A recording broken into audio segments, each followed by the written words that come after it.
channel Husnul Silver Queen yang ceria. Konten seru dan inspirasi setiap hari.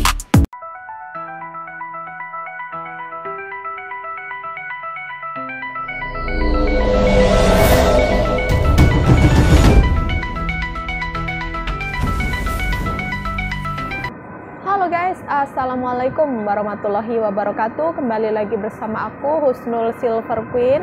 Di video kali ini aku akan membahas tentang per-TKW-an, karena saya sendiri adalah seorang TKW di Hong Kong. Dan ini 4 tips untuk bisa finish kontrak selama 2 tahun, khususnya untuk mbak-mbak yang mau ke Hong Kong dan juga buat pemula ya. Dan memang faktanya ini nggak semudah dan nggak seindah yang ada di medsos ya teman-teman ya.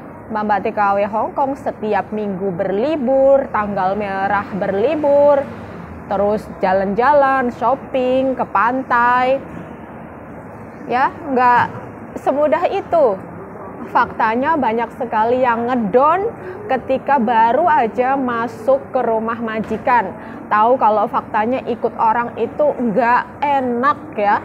Oke, langsung saja yang pertama, bagaimana caranya kita itu bisa finish kontrak kerja 2 tahun di Hong Kong. Yaitu caranya jangan baperan. Ya, kita itu nggak boleh baperan. Diomong sedikit sama majikan itu nanti nangis ya, langsung dimasukin ke hati, langsung dengan alasan sakit hati itu kita itu minta dipulangkan ke agen, langsung kita notis ke majikan kayak gitu ya. Nah, jangan sampai kita itu baperan. Orang Hong Kong ini ya ngomongnya itu keras, kadang nunjuk-nunjuk pakai jari, terus apa yang namanya ngatain ya, mohon maaf ini ngomongin lekem chona kayak gitu ya, maksudnya itu kamu bodoh ha, kayak gitu ya. Itu ada teman-teman ya, bahkan lebih dari itu pun ada ya, bilang lagi kek saya gitu ya, misalnya itu ya. Itu jangan dimasukin ke hati, anggap aja kita itu ya ini ya, anggap aja itu radio rusak ya, radio bodol kayak gitu ya. Yang penting kita itu bisa dikasih makan dengan cukup, gajian lancar, udah itu. Ya memang kita itu ya harus dablek ya. Jadi harus dablek, jangan gampang dimasukin ke hati. Kalau memang kita itu niatnya untuk bekerja, untuk betah di rumah majikan, yang ya minimal itu 2 tahun ya. Jangankan yang baru, yang lama aja masih kena mental, kadang-kadang begitu ya.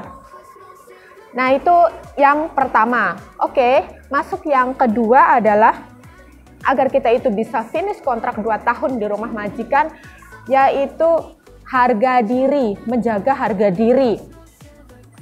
Gini ya teman-teman ya, yang namanya kita itu udah bekerja di Hong Kong, otomatis kita itu menjadi yang kedua kayak gitu ya. Jadi tetap aja yang paling benar itu adalah majikan. Dan kita itu posisinya adalah pembantu ya. Jadi kita itu ya harus mau disuruh gitu ya, selama itu masih dalam baik gitu ya nyuruhnya ya. Kayak gitu. Kadang ya kita itu lagi makan aja masih disuruh, tolong dong pongo loli koa kamyong lah, kayak gitulah ya. Nah itu, terus misalnya ini ya kayak teman aku, dia itu berpendidikan sampai kuliah itu juga ada. Di sini posisinya kita itu semua sama, mau setinggi apapun sekolah kita, kalau kita itu udah mendaftar menjadi TKW, kita itu ya sama, kita itu seorang TKW kayak gitu loh ya. Jangan nanti diomong majikan langsung harga diri saya ginilah gitu ya. Jadi kita itu memang harus sadar diri, bisa memposisikan diri bahwasannya kita itu di Hong Kong ini sebagai seorang TKW. Oke, sekarang kita itu masuk yang ketiga, yaitu jangan gampang sakit hati. Gini ya teman-teman ya, kita itu kerja di Hong Kong, jangan gampang dimasukin ke hati, ke pikiran, terus nanti nangis boleh ya, kita itu nangis boleh, tapi jangan kelamaan, yang sewajarnya aja gitu.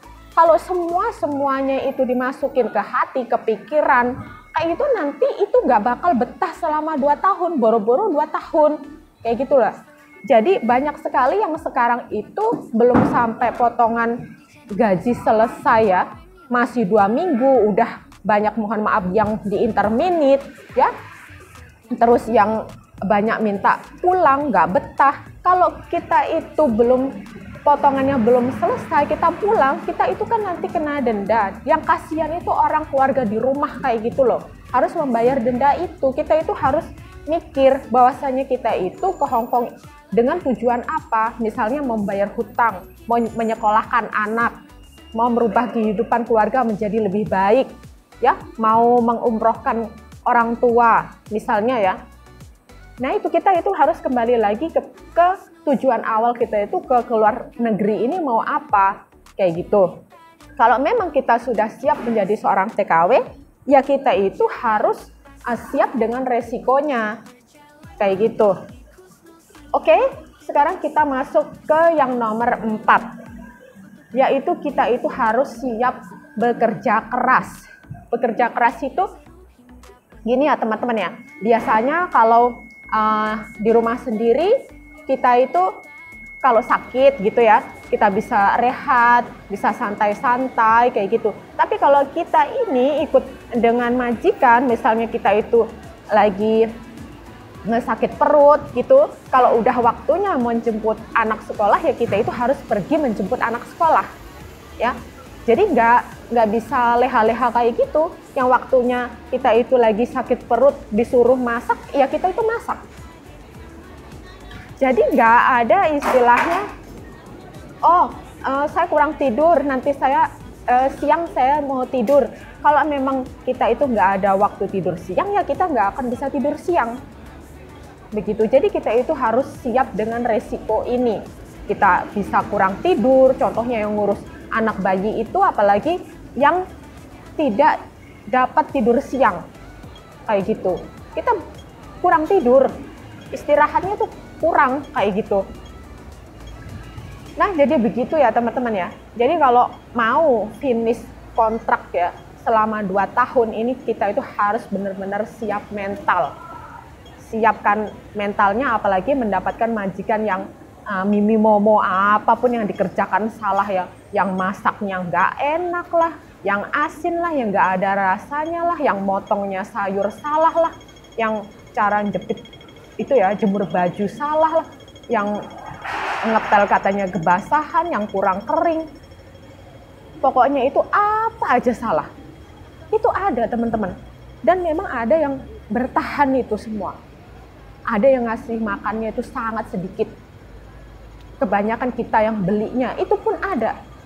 Dan ada yang bertahan sampai 2 tahun, bahkan bisa malah nambah kayak gitu. Padahal itu, mohon maaf ya, ini majikan super cerewet pun dia masih bisa bertahan.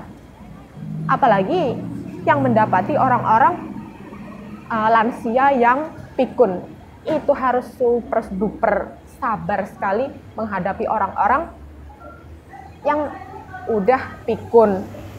Dan juga yang jobnya, mohon maaf nih ya, yang kerjanya mengurus anak disabilitas, itu juga ya, ada orang yang lansia juga suka teriak-teriak, itu pun juga ada. Selalu menyuruh pergi pembantunya, itu pun juga ada. Tapi kita itu kembali lagi kepada tujuan awal kita.